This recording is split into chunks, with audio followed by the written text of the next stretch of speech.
Welcome to Lesson 1. I am Pastora Blessy of Make Others Believe Church, and I am privileged to share to you the Lesson 1 on how you can start your new life with Jesus. Topic number 1 is assurance of salvation or kasiguraduhan ng kaligtasan.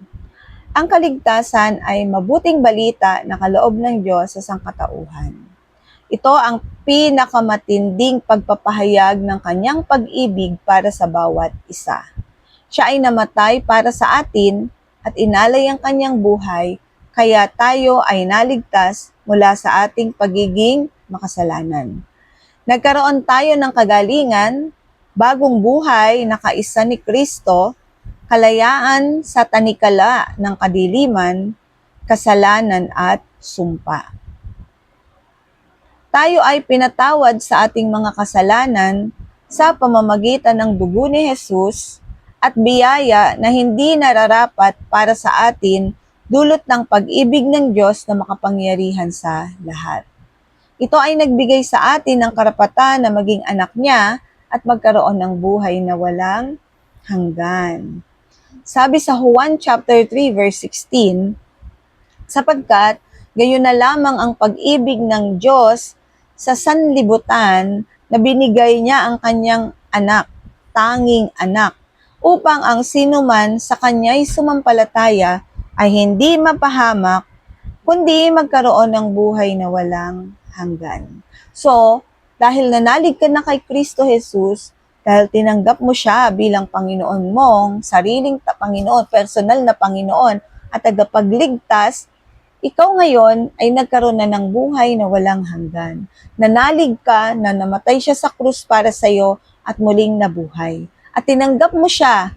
Naalala mo yung nanalangin ka, Panginoon, tinatanggap kita sa aking puso bilang Panginoon at tagapagligtas. At kung hindi pa, sumabay ka muna sa akin sa maikling panalangin. Tayo pumikit, sabihin mo, Panginoong Jesus, tinatanggap kita bilang aking Panginoon at sariling tagapagligtas.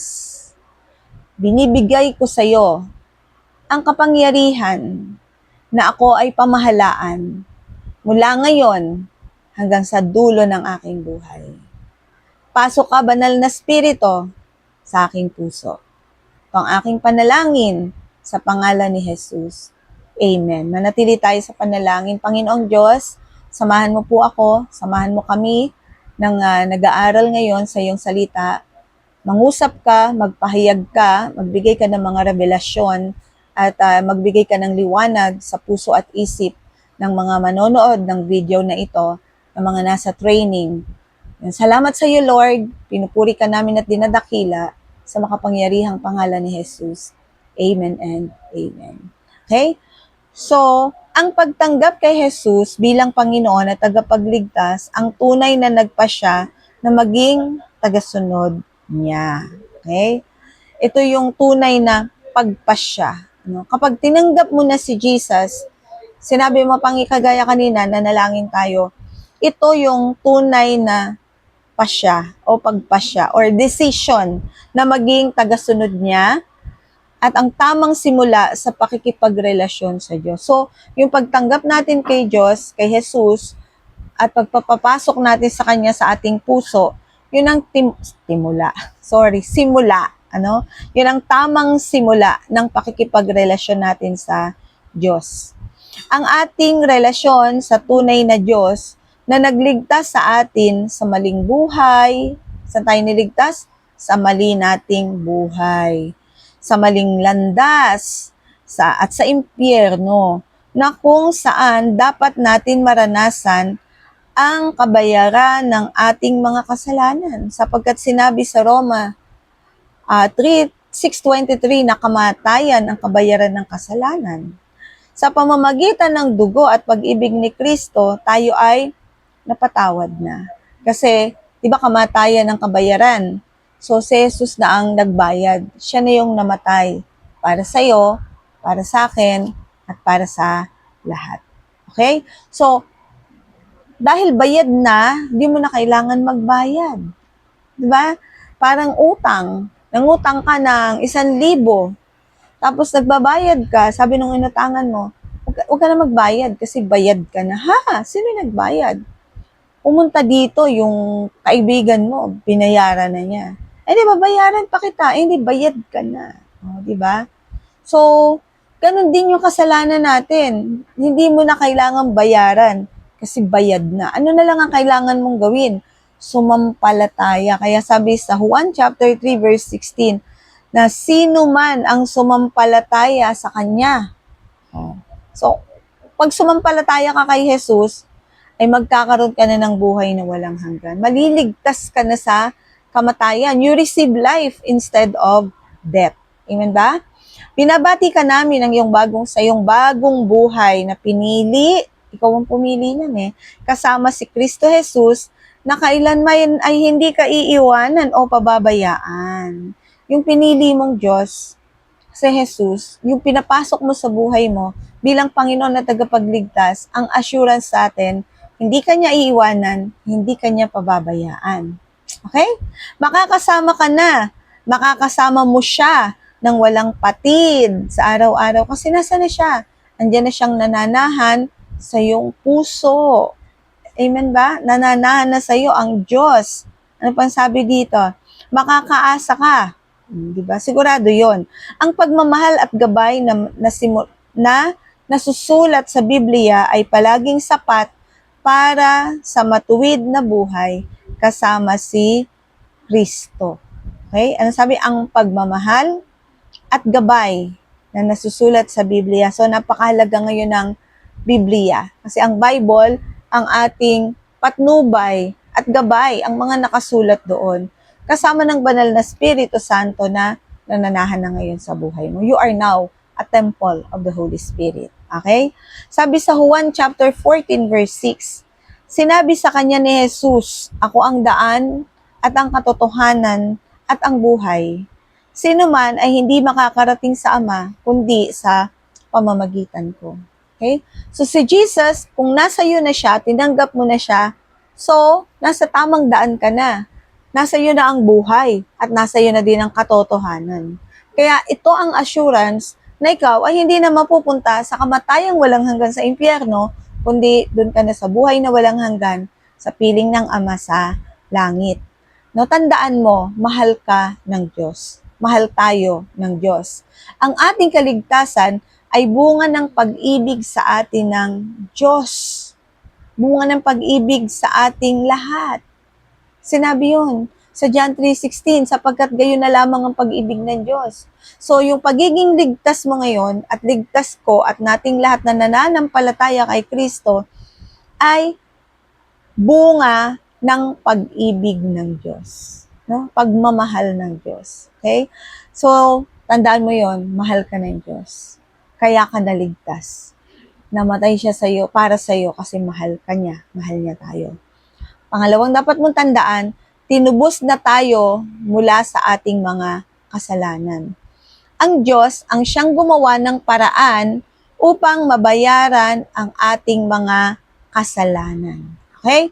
Hindi ikaw, hindi ako, hindi magulang natin ang gumawa ng paraan, hindi pare, hindi pastor o sino mang leader ng simbahan, kundi ang Diyos mismo ang gumawa ng paraan.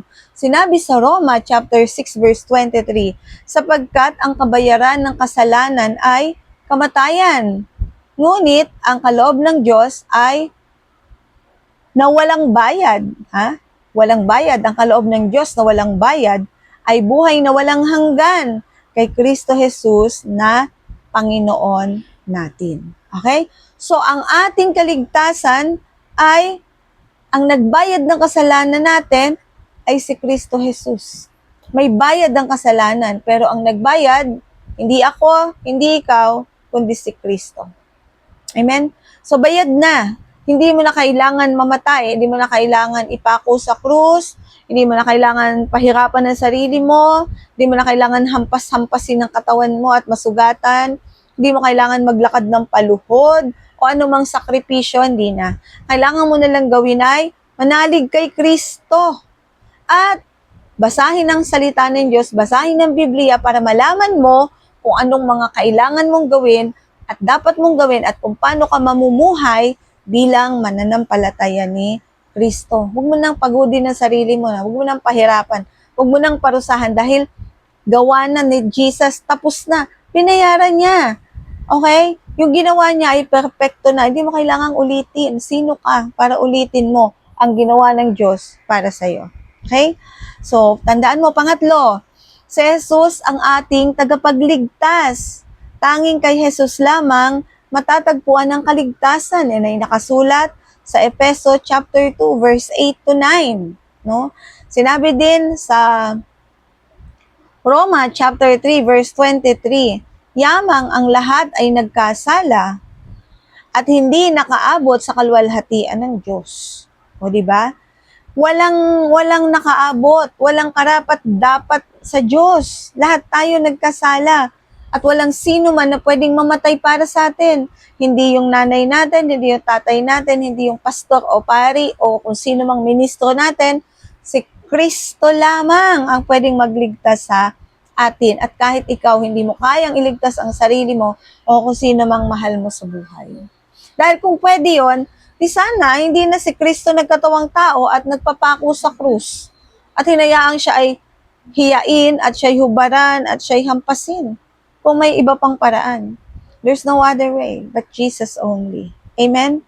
Dahil sa dakilang pag-ibig ng Diyos, binigay niya ang kanyang bugtong na anak, na si Kristo Jesus, na namatay sa krus upang tayo ay maligtas mula sa kasalanan, kamatayan at kapahamakan. Ito ay kaloob ng Diyos na makukuha natin sa pamamagitan ng ating pananampalataya at pagtanggap kay Jesus bilang Panginoon at tagapagligtas. Okay? So, Juan chapter 1 verse 12, subalit ang lahat ng tumanggap sa Kanya na sumasampalataya sa Kanyang pangalan ay Kanyang pinagkalooban sila ng karapatan na maging mga anak ng Diyos. So dahil tinanggap mo si Jesus bilang Panginoon na tagapagligtas, kagaya ng ginawa natin kanina, hindi ka lang naligtas. Meron ka pa ngayon karapatan bilang anak. Ibig sabihin, may karapatan ka na. Kung may karapatan ka na, anong karapatan yon? Karapatan sa buhay na walang hanggan, karapatan sa kapayapaan, karapatan sa pag-asa, karapatan sa prosperity, karapatan sa langit, karapatan sa lahat ng pagpapala na meron ng Diyos. Kasi ikaw na ay kanyang anak. Okay? At kinikilala ka na niya. Hindi ka tatawag ng Papa God, pero sasabihin, sino ka, hindi kita kilala. But this time, pag tumawag ka na aking ama, Papa God, alam na niya, kilala ka na niya. Amen? Pakikinggan ka na niya, tutugunin na niya ang iyong mga panalangin. Amen? Ayan. So, salamat. Nawa ay maunawaan mo to. Ito yung mga dapat mong gawin. Okay? Number 1, magpakumbaba ka sa Diyos. Aminin mong yung kasalanan. Huwag mo sabihin, mabait naman ako. Nagsisimba naman ako lagi. Wala naman akong ginagawang masama. Hindi.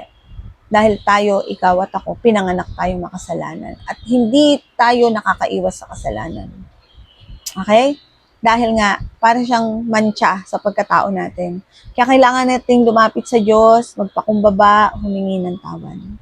Pangalawa, tanggapin mo si Kristo bilang Panginoon at tagapagligtas. Mananalangin ulit tayo. Kung kanina hindi ka pa nakapag-pray, ulitin natin. Pwedeng ulitin. Pwedeng ulit-ulitin. Okay? Pangatlo, magpasya ka na. Decide. Make a decision to follow Jesus. Maging follower ka ni Jesus. Follower ka ng artista. Follower ka ni Alex Ayala, di ba? Follower ka ng mga politikong hinahangaan mo. Pero dapat follower ka ni Jesus. Si Jesus talaga dapat ang pina-follow mo. Nating lahat. Si Jesus talaga dapat ang idol natin. There's no wrong in following the people that we admire. Pero on top of them all, dapat si Jesus talaga. Okay? Be a follower of Christ. Hindi yung kagaya sa Facebook na ipa-follow mo siya doon. Hindi. Ibig sabihin, gagawin mo ang ginagawa niya, gagawin mo ang pinapagawa niya. Amen? And number, 4, makipag-ugnayan ka sa nag-invite sa'yo at magtakda ka ng araw ng pagkikita upang tulungan kanyang simulan ng iyong bagong buhay kasama ni Kristo. Alam mo, hindi mo yan kaya mag-isa. Katulad ng isang sanggol na pinanganak, hindi siya pwedeng mabuhay siya lang. Kailangan niya ng mommy, o daddy, o lolo, o tita, or someone else na mag-aalaga sa kanya. Ganun din sa spiritual na buhay. Pag tinanggap mo si Kristo, you are a spiritual baby. At kailangan mo siyang tanggapin. Kailangan mo ng tagapag-alaga. At kung ikaw naman, nasa training na to ay dinadaanan mo lang to para sa process ng ating discipleship, magpakumbaba ka din. So magsimula ka sa zero. Be like an empty cup. Itapon mo muna lahat ng alam mo, no? Back to basic. For the purpose of learning. And ito ang tinatawag natin na prototype. Magpo-prototype tayo. Ibig sabihin, dito sa church nyo, kayo ang selected and chosen leader ng pastor nyo. At kung gagamitin natin ng system na ito, ng church growth, pag sinabing church growth, hindi yung building. No? Impact na lang yon. Grow talaga, ikaw talaga. Kailangan mong mag-grow. Kung ikaw ay disciple of Christ, dapat marunong kang mag-disciple. A true disciple makes disciple. Okay? So let us pray.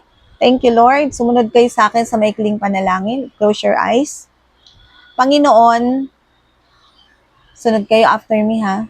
Panginoon, maraming salamat po sa inyong kaloob na kaligtasan. Inaamin ko na ako ay makasalanan at nangangailangan ng tagapagligtas. Ako ay naniniwala na tinubos ako ng kapangyarihan ng dugo ni Kristo. Tinatanggap ko si Jesus bilang aking Panginoon at tagapagligtas. Patawarin niyo po ako at sinusuko ko sa inyo ang aking buhay. Sa dakilang pangalan ni Jesus. Amen. So tayo po ay patuloy na manalangin.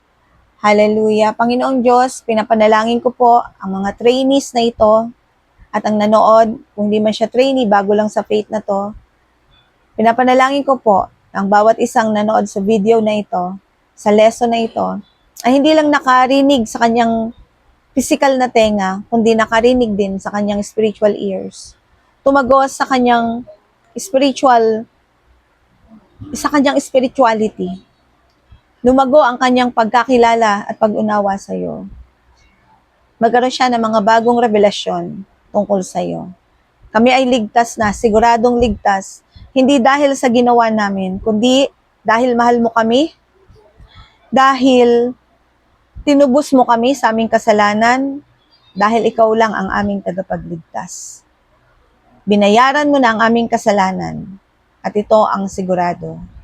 Malihigit 2,000 taon na. Kaya salamat sa iyo, Lord, ang aming panalangin sa makapangyarihang pangalan ni Jesus. Amen and amen. Ayan, so God bless everyone. See you next week para sa inyong lesson 2. God bless. Have a blessed and fruitful life. Be a Jesus disciple and live your life with purpose. God bless you.